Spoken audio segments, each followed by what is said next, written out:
Next month sees the one-year anniversary of the Hamas attacks on Israel, and since then the horrors of the conflict in Gaza have dominated our news. But for one Irishman, what's going on in Gaza is not just a headline, it's what he's living every day in his role working for the United Nations Palestinian Refugee Agency, UNRWA.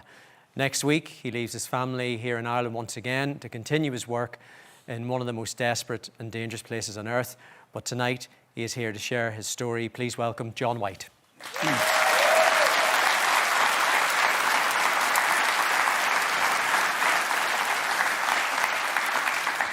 John, you've been working in Gaza for 10 months. You're heading back there next week. What are you going back to? What's life like in Gaza at the minute? Well, it's a conflict, I think, where everyone around the world is watching, where it's broadcast 24/7 on social media, so everybody sees what's happening there. And I'm very often asked, is it really like that? And actually it is. What people see is how it is. It's a tough environment. It's an active war. And you have 2.2 million people being increasingly squeezed into an ever smaller piece of land.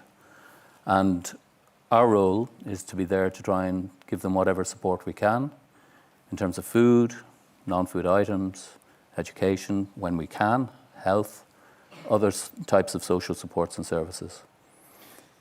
So you started out here with the regeneration of Fatima Mansions, then you went to work with the UN, you were in Lebanon, you were building homes in Lebanon in a refugee camp. Very different from what you're doing in Gaza now. Correct.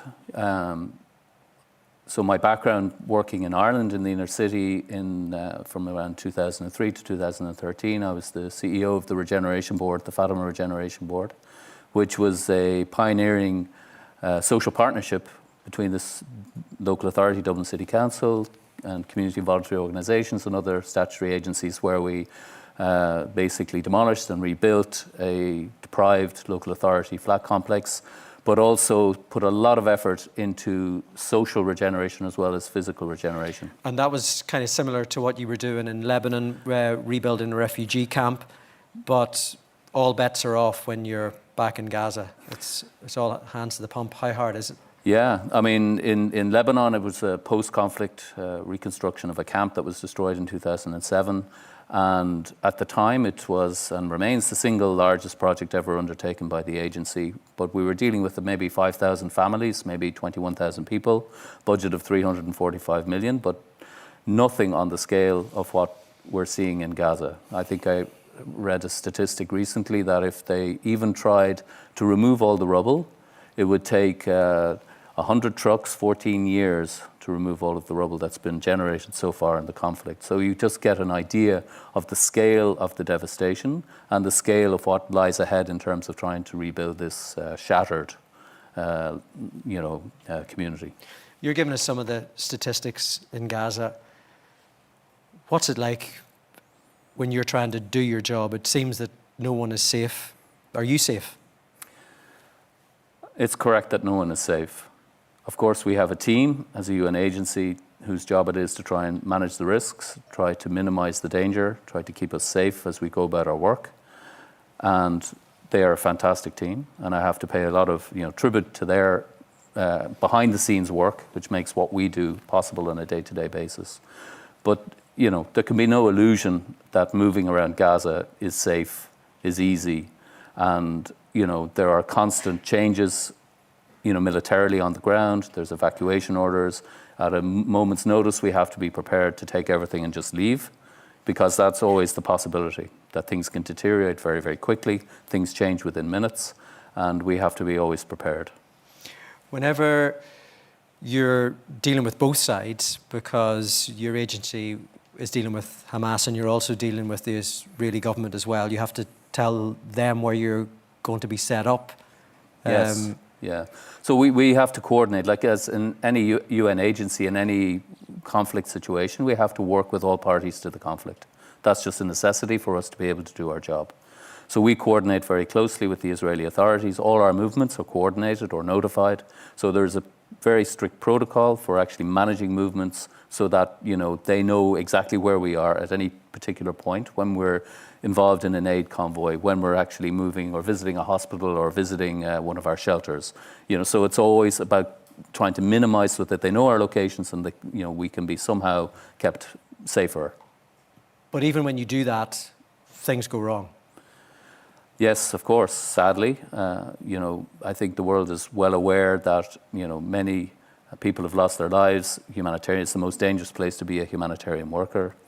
Now 224 UNRWA staff have died in the course of, this conflict, which is the most any UN agency has ever experienced in any field of operations in the history of the UN. What is that like whenever you've got friends and there are people over there who have loved ones that are being killed and they still have to get up the next day and try to do the job you're doing? Yeah, I think what is extraordinary for me is the bravery of some of my colleagues, because most of our colleagues are national staff. So we have 13,000 staff there. And we have, at the moment, maybe 4,000 or 5,000 of those getting up every day, coming in to serve their community, because most are teachers and our schools aren't operating at the moment. And they are living in tents. They are now preparing for winter. They don't know when supplies of food and non-food assistance are coming in, because we're struggling to bring in enough to meet even the basic needs. And yet they are leaving their families, coming in to serve their community, do whatever we can with whatever we have. And, they are the real heroes in all of this. People who, in spite of all that they are going through, are still turning up to serve their people. The Israeli government have accused some staff members in UNRWA of being involved in the October 7th attacks. How would you respond to that? That's a matter of public record. And of course, immediately these allegations were communicated to our Commissioner General. He took immediate steps to terminate some of the contracts just to protect the interests of the agency. And then a full investigation has been undertaken by the Office of Internal Oversight Services in New York. And the findings of those investigations will be implemented in full. In Gaza, a fact of life is that you could die at any time. Is that something that crosses your mind? It would be naive to think that there are no risks. In fact, it's being aware of the risks means that you probably take more care to actually manage how you are there, how you move. You listen to the advice and instructions that you get from management, from security, and you have to always be prepared. But for sure, it's, you know what you're taking on when you go there. The war, it's a small piece of land. Gaza is about the size of Louth. So it's, when you have explosions, they're not far away, ever. So you have to always have that awareness. You always have to have that, I guess, self-assurance that you know what you're doing and can manage if things get difficult. You're talking about self-assurance. I was thinking about you during the week. You're over there and you're helping kids that maybe don't have parents. And by doing that, there's a chance that your kids mightn't have a parent. When they ask you why you're doing this, when your kids ask you why you're doing it, what do you tell them? It's a good question. I think what's happening there is obviously almost beyond imagination. As a UN staff member, I have an obligation to support and do what I can. I was called by senior management to help last November and have remained on and will remain on.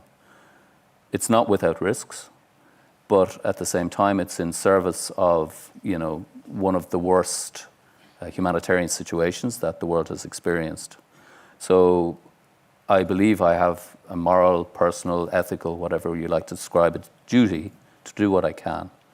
And, we have very frank conversations as a family, and, my wife and Hilda and my boys all support what I'm doing, but, I rely on their support as well because, I'm over there on my own. I need to know that I have a stable sort of family situation so that I can focus on what I'm doing. So I wouldn't be here if I didn't, or doing that work if I didn't have that, unequivocal support.